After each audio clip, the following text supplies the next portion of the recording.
So what makes a crime film a crime film? Fantasy. The audience's desire to experience the luxurious life of a criminal, while being able to walk away from it all at the end with no consequences. So what makes Catch Me If You Can a crime film? What makes it so different from the new noir, film noir genre? Let's find out.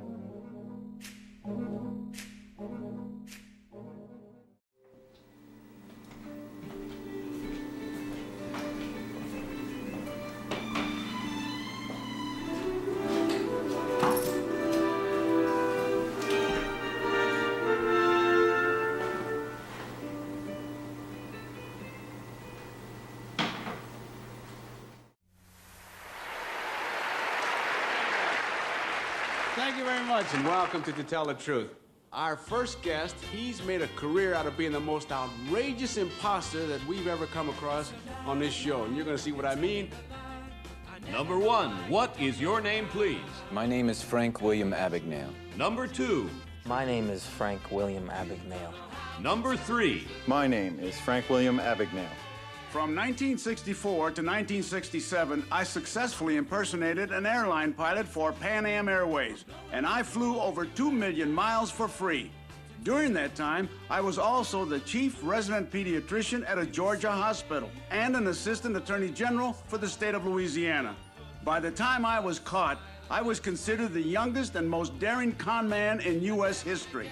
I had cashed almost $4 million in fraudulent checks in 26 foreign countries and all 50 states. And I did it all before my 19th birthday. My name is Frank William Abagnale. The first major flaw behind mistaking this movie for a film noir and neo-noir is that crime films, unlike noir films, more often than not follow real-life stories or loosely based true stories of the most notorious, front-page news crimes of all time. As we just heard from the announcer on the game show during the first scene of the movie, Frank William Abagnale is responsible for being the youngest and most daring con man in U.S. history for stealing over $4 million in fraudulent checks in 26 foreign countries and all 50 states.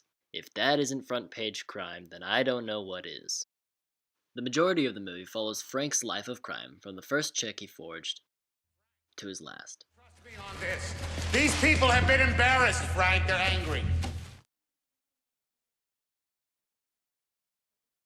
All crime films have a criminal introduction, My name is Frank William Abagnale. a hero introduction, I am Carl Hanratty. The FBI for the United States of America. and the fall of the criminal.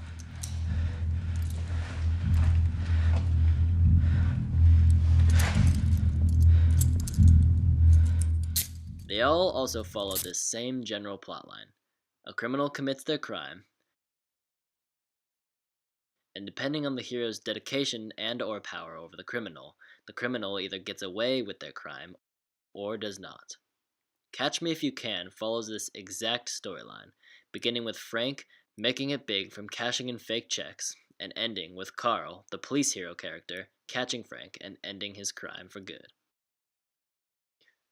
Another thing that separates crime film from noir is the glorification of money and luxury. In Catch Me If You Can, Frank makes so much money that he begins to buy big. He buys a luxury home at which he hosts big fancy parties, dresses in nice clothes, and even pays a model $1,000 to have sex with him for one night.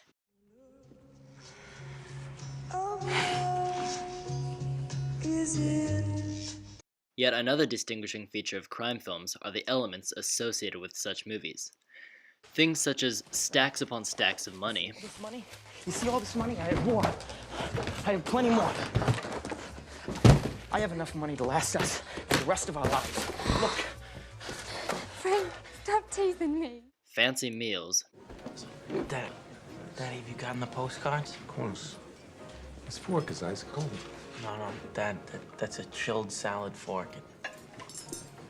It's a fancy restaurant, you know. Nice clothing. Christ! Terry! This is Italian knit! Nice cars. You giving me a Cadillac? I'm giving you a Cadillac. And other such elements.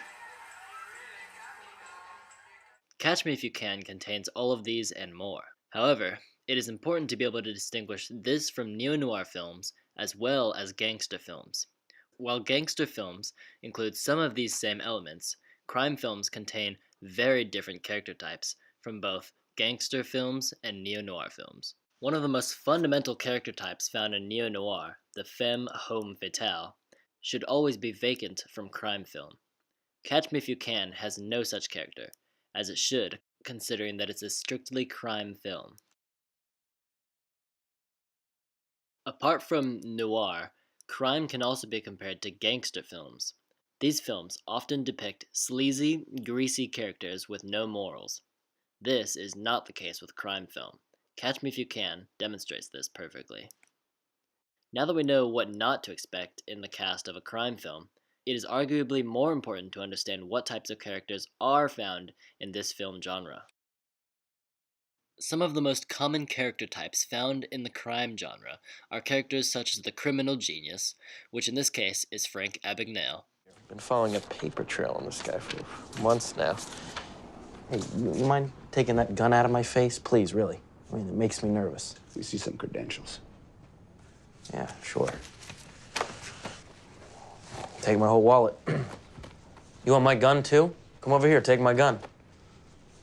Hey, look, just do me a favor. Take a look outside. Look out the window.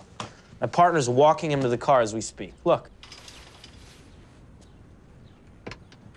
Old guy almost pissed in his pants when I came through the door. He jumped right through the window onto the hood of my car. Hey, Murph. Yeah, call the LAPD again. I don't want people walking through my crime scene. The moral hero, which in this case is also the stereotypical detective character found in both noir and crime. In this film, this character is Carl. Keep pushing until you make it true. They're gonna kill you! You walk out that door, they're gonna kill you.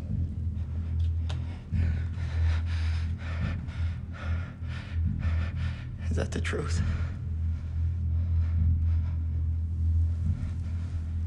Yeah. Then there's minor characters such as the disgruntled or useless sidekick cops, as well as the love interest, who in this is Brenda, What do you want to do? and the mentor, who is Frank's dad. Two little mice fell in a bucket of cream. The first mouse quickly gave up and drowned.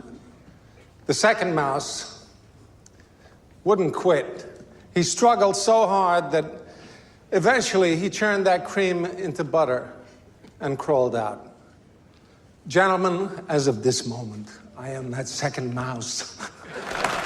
Finally, to conclude with the question, is film noir its own genre, or just a subgenre of the crime genre? From what I have seen in Catch Me If You Can, I would have to say that film noir is most definitely its own separate genre. Catch Me If You Can, a prime example of crime film, contains all of the necessary pieces a crime film should have, while leaving out all of the characteristics that are usually connotated with film noir. For example, the classic femme fatale can only be present in a film noir. Most often, film noir also has a word-wary, cynical protagonist. To add to the uniqueness of film noir as its own separate genre, the classic chiaroscuro lighting technique, Dutch angles, and nighttime scenes all come together to create the unique feel of film noir. Therefore, I see film noir as its own genre completely apart from crime. Many crime films and other films have even borrowed ideas and techniques from film noir, making film noir one of the greatest, most original, most unique movie genres of all time.